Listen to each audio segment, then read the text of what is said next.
कि प्रभु यीशु मसीह जब चेलों से मिले तो उनको बोला कि जाओ और सबको बताओ कि प्रभु यीशु मसीह मुर्दों में से जी उठा।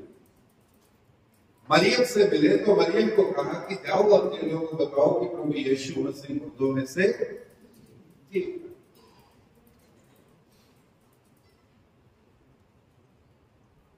आपने किस किस को आज बताया कि प्रभु यीशु मसीह मुर्दों में से जी उठा? क्या हमने किसी को आज बताया सुबह उठ के कि प्रभु यीशु मसीह मुर्दों में से जी उठा? एक व्हाट्सएप मैसेज गया सबको, फोटो भेज दी, he is the risen, have a blessed happy Easter.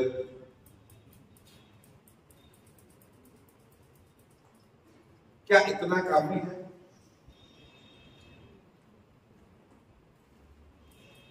Status डाल दिया व्हाट्सएप पे, क्या इतना काफी है?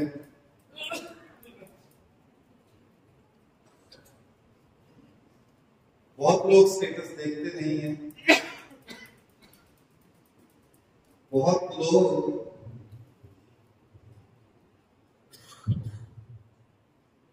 उस व्हाट्सएप को यूज नहीं करते हैं। हम में से बहुत लोग ऐसे बैठे हैं जो टेक्नोलॉजी का इस्तेमाल नहीं करते। तो हमने उस मैसेज को जो प्रभु यीशु मसीह ने दी आपने लोगों को, कहां तक पहुंचाया? किस हद तक हम उस मैसेज को लेकर गए?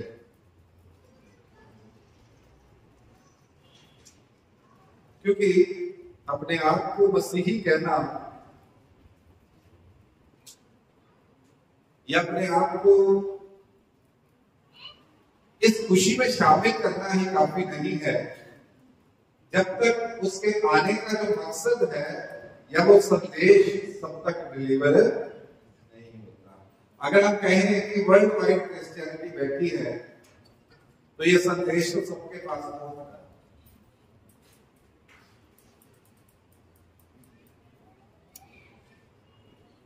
तो हर बंदा प्रचार करता है, कोई अच्छे स्वभाव से करता है, कोई बुरे स्वभाव से। प्रचार दोनों तरह से होता है। कोई आपके लिए अच्छा बोल के करता है, कोई आपके लिए बुरा बोल के करता है। और बहुत बार जब आपके लिए अच्छा बोला जाता है तो लोग आपको नहीं जानते और ना ही को ज्यादा स्प्रेड होता है। लेकिन बहुत बार जब आपके लिए बुरा बोला जाता है तो वो मैसेज ज्यादा वायरल होता है और दूर तक जाता है, और जो आपको नहीं भी जानते वो भी आपको जानना शुरू कर देते हैं। और प्रभु यीशु मसीह का मुर्दों में से जी उठना जिस बात की गवाही देता है कि वो सच में जी उठा है। वो बार बार अपने लोगों को दिखाई दिया, अपने चेलों को दिखाई दिया, मरियम को दिखाई दिया, जो कहती है कि हे प्रभु, हे माली, अगर तुमने उसे कहीं रखा है तो मुझे बता, मैं उसकी लोथ को ले। चेले जो विश्वास नहीं करना चाहते कब्र की तरफ दौड़ते हैं कि प्रभु यीशु मसीह वाकया जी उठा है या हमारा बहन। और थोमा को प्रभु यीशु मसीह कहते हैं, तूने मुझे देखा क्या इसलिए विश्वास किया? धन्य है वो जिन्होंने मुझे बिन देखे विश्वास किया। सुना और विश्वास किया। और उस बात की गवाही, हमारी जिंदगी की गवाही कहां पर है कि हम मसीह का वो संदेश कि वो मुर्दों में से जी उठा है और हमारा उद्धार करता है, कहां तक लेकर गए?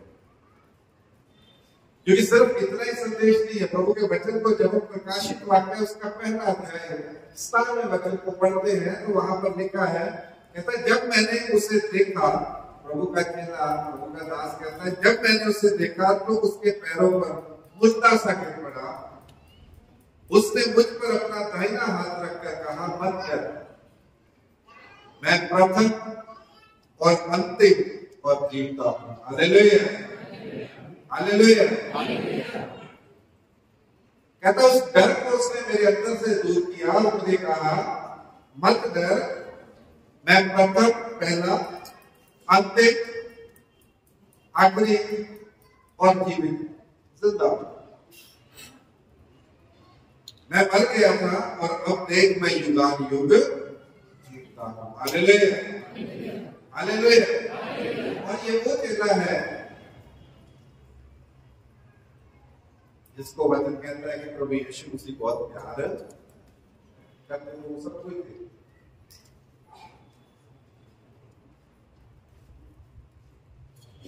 और जिसको प्रभु यीशु मसीह ने ये कहा कि जो बातें तू देखेगा उसको लिख दे, जो जो तुझे दिखाने जा रहे हैं वो लिखता है। उसको गवाही देता है कि मैं प्रथम था, मैं प्रथम हूं, मैं अंतिम हूं और मैं जरूर गया था, लेकिन देखा मैं युगान युग जीवता और मृत्यु और अधोलोक की कुंजियां मेरे पास है। Hallelujah, hallelujah. मौत से किसको डरने लगे?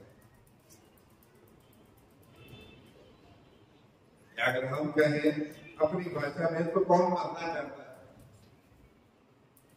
कौन इस दुनिया को छोड़कर जाना चाहता है? तो कोई भी नहीं। अगर आज प्रभु हमसे कह दे गलती से, तैयार हो जा, आज तेरी बारी है, तो मुझे लगता है कि हमारे लिए इस बात को ग्रहण करना बहुत मुश्किल है। हम बहुत से एक्सक्यूज उसको देंगे, और अगर गलती से डॉक्टर हमें कह दे कि जाओ जी सेवा कर दो,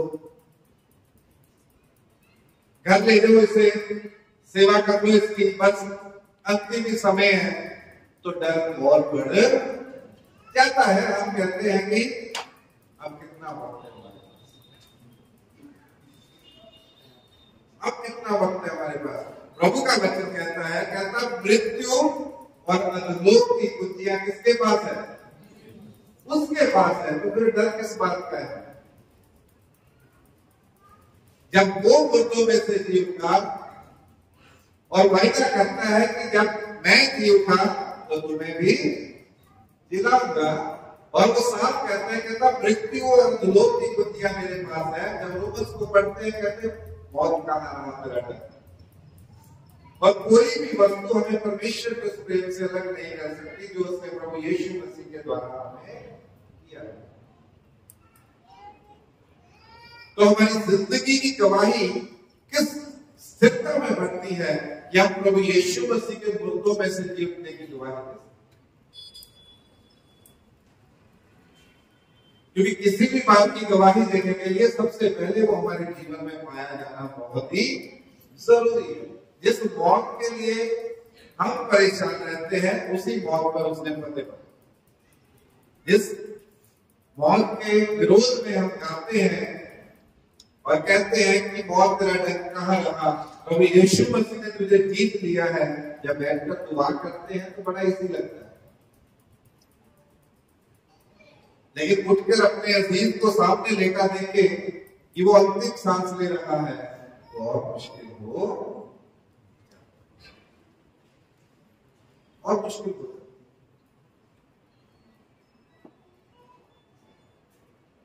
एक तरफ तो हम गवाही देते हैं कि प्रभु यीशु मसीह मुर्दों में से जी उठा, और जैसे उसका वायदा है कि जैसे मैं उठा वैसे तुझे भी एक दिन जिलाऊंगा, और दूसरी तरफ हम अपने आप को उस वचन से एकदम अलग कर लेते हैं। जब गवाही देने का वक्त आता है कि हम उठकर गवाही,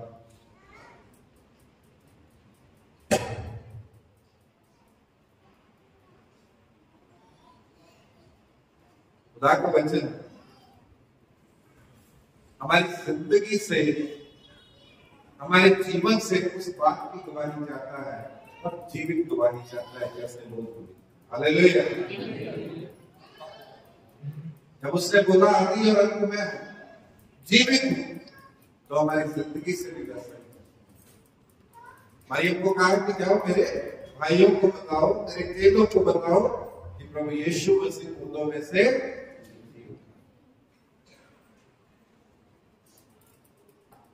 आज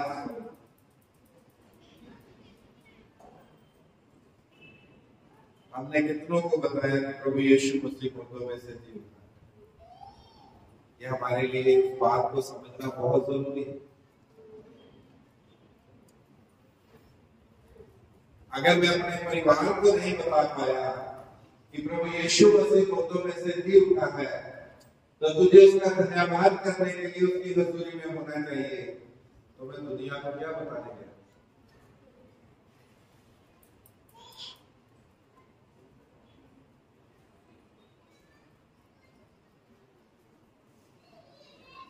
मैं किस प्रचार की बात करता हूं? एक छोटी सी एग्जांपल है, कहते हैं चैरिटी बिगिंस फ्रॉम होम।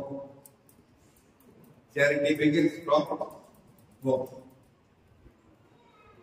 सेवा घर से शुरू होती है। सेवा घर से शुरू होती है। और जब घर वाले ही जानते कि प्रभु यीशु मसीह मुर्दों में से उसके लिए भी जी उठा है, तो हमारा सड़कों पर प्रचार किसका?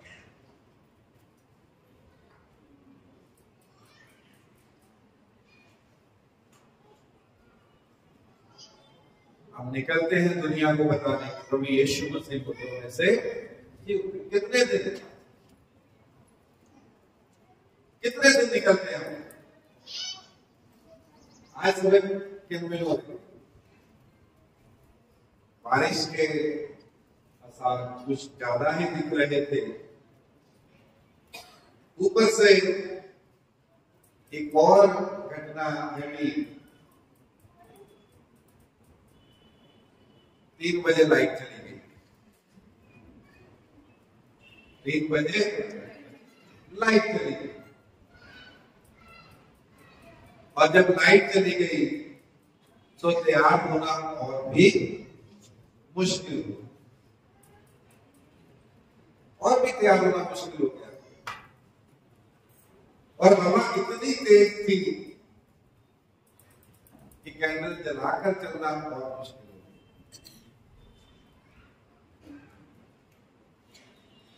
तो हमारा उसके लिए क्या इंतजाम? हम 10 कुंवारियों की कहानी तो सुनते हैं। 10 कुंवारियों की कहानी हम बड़े अच्छे से सुनते हैं कि 5 ने क्या किया? सिर्फ तेल लिया और 5 ने एक्स्ट्रा भी साथ में ले लिया। वो अपना इंतजाम करके घर से चली कि अगर दूल्हा आने में देरी होती है तो हम क्या करेंगे? और तेल अपनी कुपियों में, अपनी विशालों में डाल देंगे और उसको तैयार करके दूल्हे के साथ जाएंगे।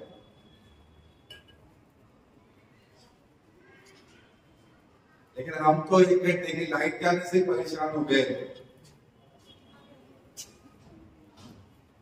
1 घंटा लाइट गई। जब गेट से निकलने लगे 5 बजे मेरे ख्याल से, तो लाइट आ गई। तो मैंने बोला अपने किसी भाई को, मैंने कहा लाइट आ गई तो जनरेटर बंद कर दो। तो उसी 1-1.5 घंटे में, 2 घंटे में हमारा वक्त बदल गया। हमारा गवाही देने का जो हमें था कि हम सुबह उठकर कहा जाएंगे, सड़कों पे जाएंगे, प्रभु यीशु मसीह के मुर्दों में से जी उठने की गवाही देकर आएंगे, वो 2 घंटे ने हमारी दुनिया हिलाकर रखी। तो हम किस गवाही की बात करते हैं जो परमेश्वर जिंदगी भर हमसे चाहता है? कैसे दे पाएंगे? किस तैयारी के साथ दे पाएंगे? कैसे उस पर आगे बढ़ते हैं? और बहुत से जन तो इसलिए भी पहुंच पाए होंगे बेचारों के कपड़े भी प्रेस हुए होंगे। बड़ी मुश्किल हो जाती है जब लाइट चली जाती है। लेकिन तैयारी कब की है? सुबह या पहले से? तैयारी तो पहले से होती है ना, तभी तो मौके पे हम साथ में खड़े हो पाते। और वक्त पे तैयारी की तो वो तैयारी नहीं है, वो तो हड़बड़ी हुई तो हुई, नहीं तो नहीं हुई। हमारी जिंदगी भी वैसी है। पंजाबी जी कहते कहते बुरे बैठी चैन दे मेनू कुड़ी दे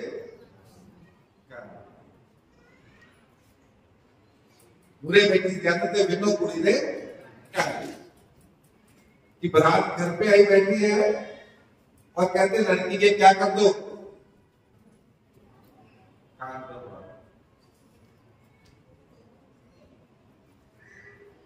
और हम अपने आप को मसीही कहते हैं। ये हमारी मसीही जिंदगी है जो बड़ी तैयारी के साथ 1 साल से इस वक्त की वेट करती है, और जब ईस्टर आता है तो हम लेट हो जाते हैं। हमारी गवाही हम खुदा की गवाही देने के लिए अपने परिवारों को, अपने बच्चों को खुदा की हजूरी से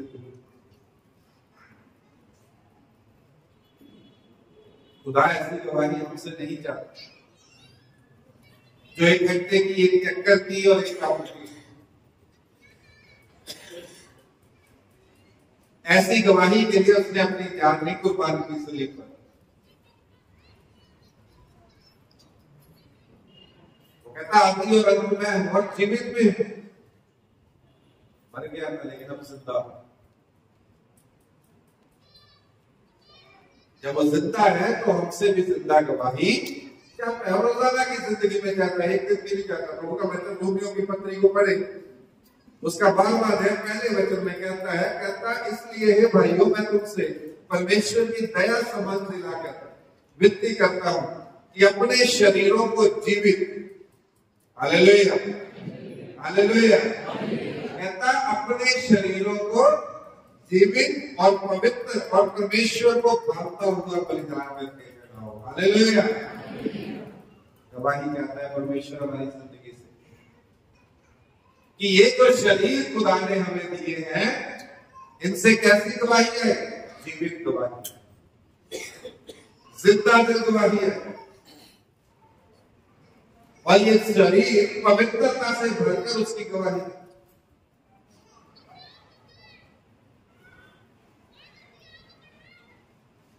और परमेश्वर को भावता हुआ करके बलिदान।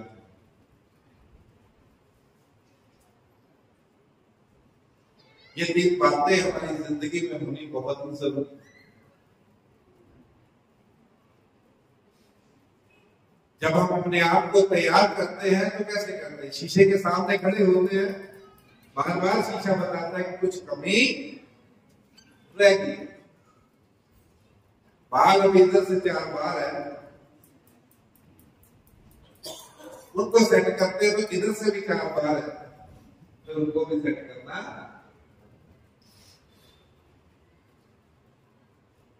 और दोनों तरफ से सेटिंग करने के बाद थोड़ा सा पीछे हो तो घर का कोई सदस्य हमें कह दे शीशा नहीं देखा, तो हमें डाउन हो जाता है। फिर भाग के शीशे की तरफ दौड़ते हम कहते हैं कि नहीं यार कुछ तो कमी रह गई, किसी ने मुझे बोल दिया। हम फिर जाके शीशे के सामने खड़े हो कि कोई भी कमी रहनी नहीं चाहिए, बंदगी अटेंड हो या ना हो। प्रार्थना में मैं जा पाऊं या ना पाऊं, मेरे देखने में कमी नहीं होनी चाहिए, मेरे दिखने में कमी। वैसी तैयारी खुदा करता है। जिस तैयारी के पीछे हम दौड़ते हैं ना, वो तैयारी खुदा नहीं चाहता। और जिसके पीछे वो दौड़ता है, वो हमें दौड़ाना चाहता है, उसके पीछे हम नहीं जाना चाहते। एक और छोटी सी उदाहरण दूंगा। शादीशुदा जिंदगी ना बड़ी कंसेप्ट है, किसी को बुरा लगे तो माफी चाहता हूं, लेकिन दोनों के लिए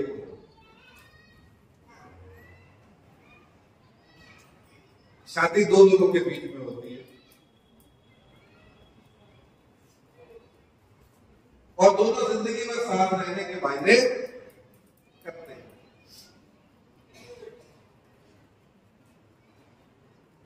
और दोनों साथ में रहते हैं, घर में रहते हैं, तो सारा दिन भी कहीं जाना ना हो तो वो भी नहीं कई बार होते, तो वैसे ही होते हैं। कपड़े भी चेंज किए तो किए, नहीं तो नहीं, वैसे ही रहते हैं।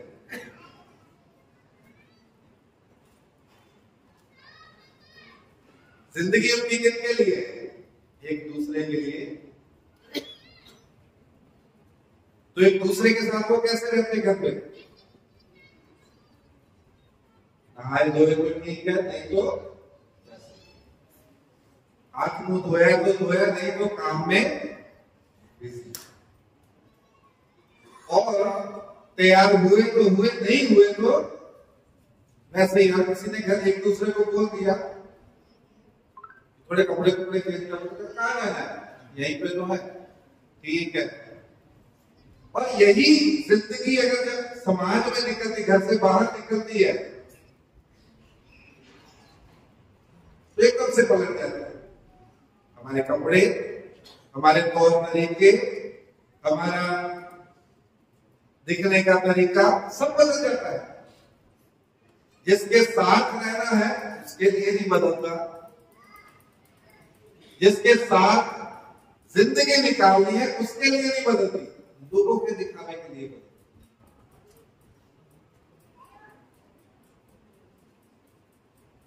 लोगों के दिखावे के लिए वो जिंदगी बदलती है। वो कपड़े भी लोगों के लिए बदलते हैं, फैशन भी लोगों के लिए होता है, एक दूसरे के लिए कुछ नहीं। तैयारी किसके लिए? खुदा ने हमें दिया कि तैयारी एक दूसरे के लिए, और हम समाज के लिए करते हैं। हम समाज के लिए,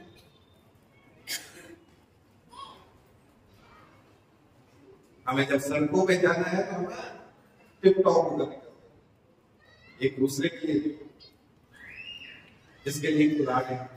ऐसे ही खुदा हमारी तैयारी अपने लिए जाता है, लेकिन हम उसके लिए नहीं कर पाते, हम अपनों लिए, समाज के लिए, एक दूसरे के लिए।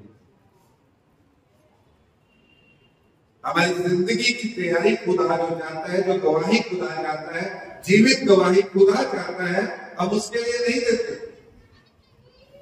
क्योंकि अगर जीवित गवाही, जीवित शरीर अर्पित करते हैं, समर्पित करते हैं खुदा को, तो हमारी जिंदगी में मसीह दिखना भी चाहिए। हालेलुया। मसीहत दिखनी चाहिए, खुदा का वचन रोजाना दिखना चाहिए।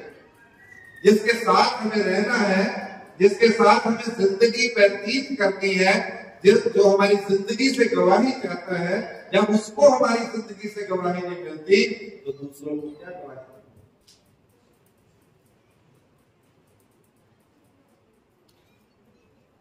प्रभु यीशु मसीह ने जाने से पहले अपने चेलों को कहा, जाओ और शुभ समाचार का प्रचार करो। और कहां पे जाने के लिए बोला?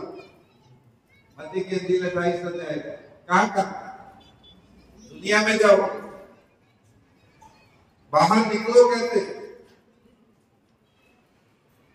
तेरा परमेश्वर, तेरा दूल्हा, तेरा प्रभु यीशु मसीह, तेरा मित्र, तेरा गुरु, तेरा प्रभु जी उठा है। जाके उस बात की गवाही। और कैसे? कहता अपने शरीरों को पवित्र और परमेश्वर को भावता और जीवित करके कहता।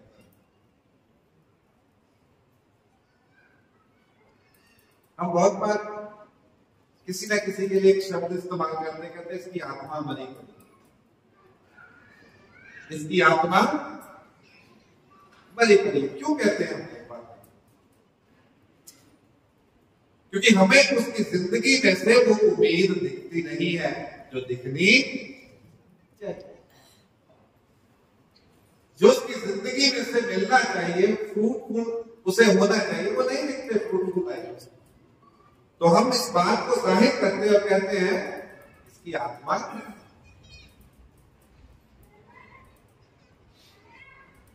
और अगर आत्मा मरी पड़ी है तो हमें उसे जीवित करने की बहुत जरूरत है। उसके लिए प्रभु यीशु मसीह अपने चेलों से हमेशा एक बात कहते थे और अपने पकड़वाए जाने से पहले भी उसने कहा। संत लूका द्वारा लिखी गई इंजील उसका 20 अध्याय 40वें वचन में परमेश्वर का वचन कहता उस जगह पहुंचकर उसने उनसे कहा, प्रार्थना करो कि तुम परीक्षा में ना पड़ो। हालेलुया।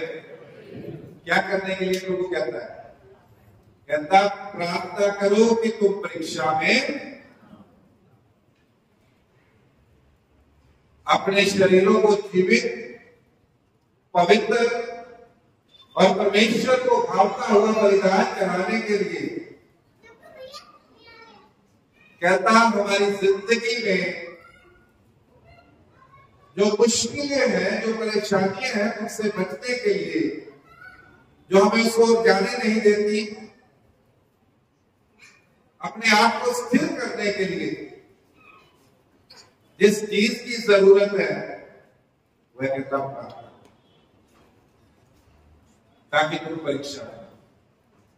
और जब प्रभु यीशु मसीह उनसे आगे बढ़कर प्रार्थना करके वापस आए तो चेले क्या कर रहे थे? सो रहे। चेले सो रहे थे। मैं किसी से मिला, कहता पादरी साहब जब भी आके चर्च में बैठता हूं मैंने कहा तू बड़ा भाग्यशाली बंदा है भाई, खुदा का वचन सुनने से तुझे संतुष्टि मिलती है और तू जल्दी सो जाता है। लेकिन उसको सुनेगा कैसे अगर सो गया?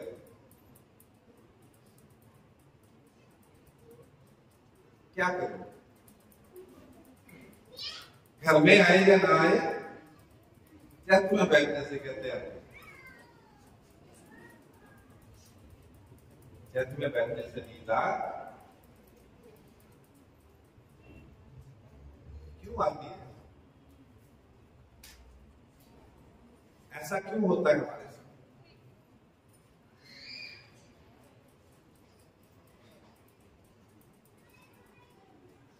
ये डिस्ट्रैक्शन हमारी जिंदगी में कहां से आता? अगर घर में प्रार्थना करनी है तो भी नींद आती है, चर्च में करनी है तो भी नींद आती। किससे बातचीत कर रहे थे, कहते पादरी साहब जब घर में दुआ करते बैठते हैं तो नींद आ जाती है। तो मैंने कहा कहाँ बैठते हैं? कहते बैठे। मैंने कहा बैठ सोने के लिए, प्रार्थना करने के लिए नहीं है, बेड सोने के लिए बनाया है। प्रार्थना करें तो नीचे आ, घुटने के नीचे बैठ, नींद तेरे पास ही है। जब नरकदार बेड मिलेगा, बेड आराम से नींद आ जाएगी। प्रभु यीशु मसीह प्रार्थना करने कहां चले गए? उसे भी नींद आ रही होगी, लेकिन वो कहां चला गया?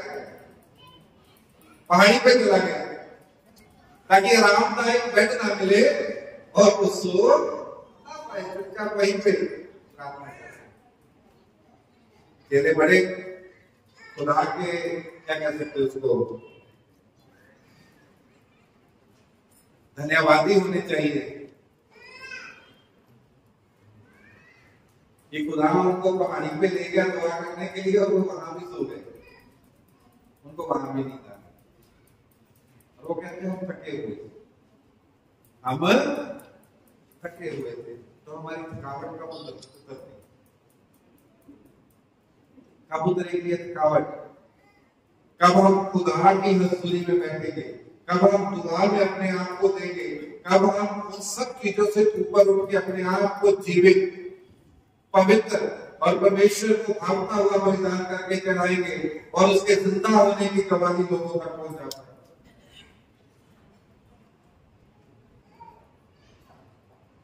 कब करेंगे?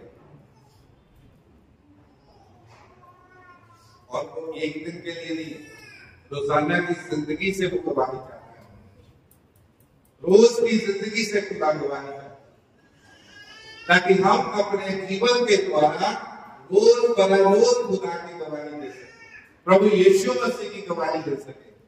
साल में एक बार उस बात की गवाही देंगे तो वो असर नहीं करेगा।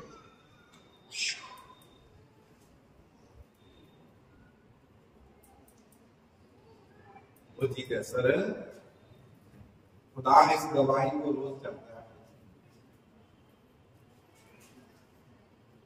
रोज करता है, और हमें वो देनी पड़ेगी। और कहता अगर हम कमजोर हैं तो क्या करें, दुआ करें।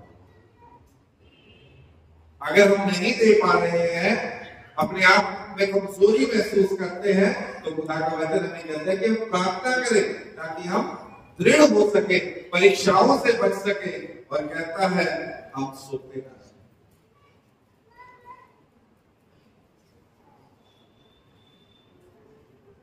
हम कहीं दुनियावी फैशन में ना लगे रहे।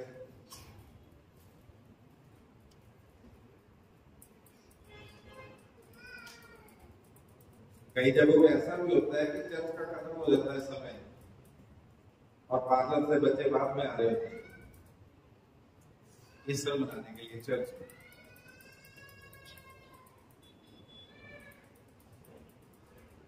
उनके लिए वो जिंदगी क्या है, बुझी हुई जिंदगी, गवाही की जिंदगी नहीं है, दिखावे की।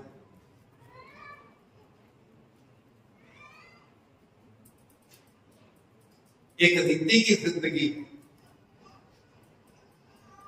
उन्होंने अपने शरीरों को जीवित, पवित्र और परमेश्वर को भावता हुआ बलिदान करके कब चढ़ाया? प्रभु का वचन साफ कहता है जहां तेरा धन है वहां तेरा मन भी लगा रहेगा। अगर प्रभु यीशु मसीह हमारा धन है तो हमें उसकी गवाही देने के लिए हर वक्त खड़े रहने की जरूरत है कि प्रभु यीशु मसीह मुर्दों में से जी उठा है। हालेलुया। और सबसे पहले कहां देनी है? अपने घर में देनी है। सबसे पहले वो गवाही अपने घर में देने की जरूरत है, ताकि हम जागरूक हो, हमारा परिवार जागरूक हो, हमारे बच्चे जागरूक हो। उसके बाद दुनिया में,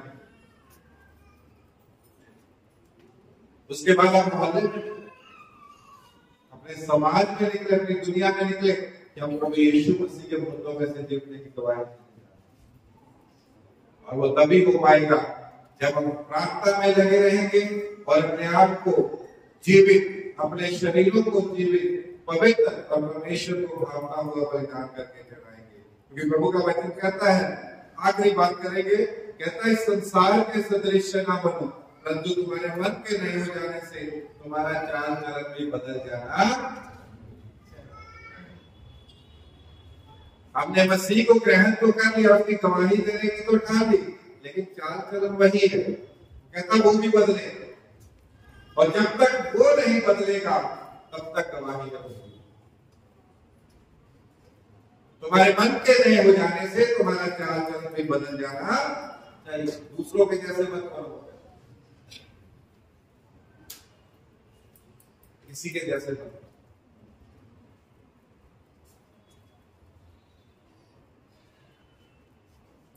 आप सिर्फ और सिर्फ आप हैं,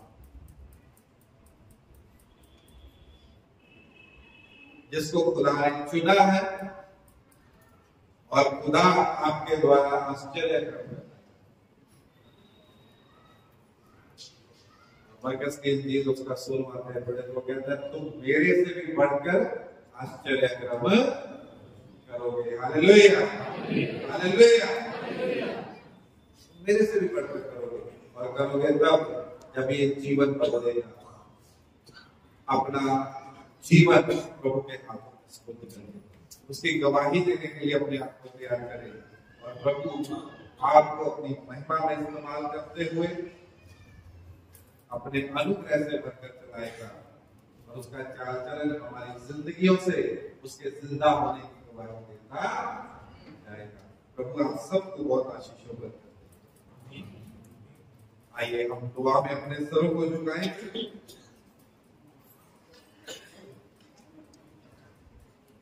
सर्वशक्तिमान पिता परमेश्वर, प्यार और मोहब्बत से भरे हुए प्रभु जी, एक बार फिर हम अपने सरों को आपकी हजूरी में झुकाते हैं और आज के समय को प्रभु आपके हाथों में जो आपने अपना हाथ रखकर प्रभु हम सबको नई जिंदगी बख्शी, और ये बख्शी जब आपने हमें जिम्मेदारी दी कि हम आपके शुभ समाचार का संदेश, आपके मुर्दों में से जी उठने का संदेश प्रभु इस दुनिया तक पहुंचा सके, तो ये बख्शी कि सबसे पहले हम अपने आप को, अपने शरीरों को जीवित, पवित्र और आपको भावता हुआ बलिदान करते हैं। और प्रभु जी अपने मन के नए हो जाने से अपने चाल चलन को बदले।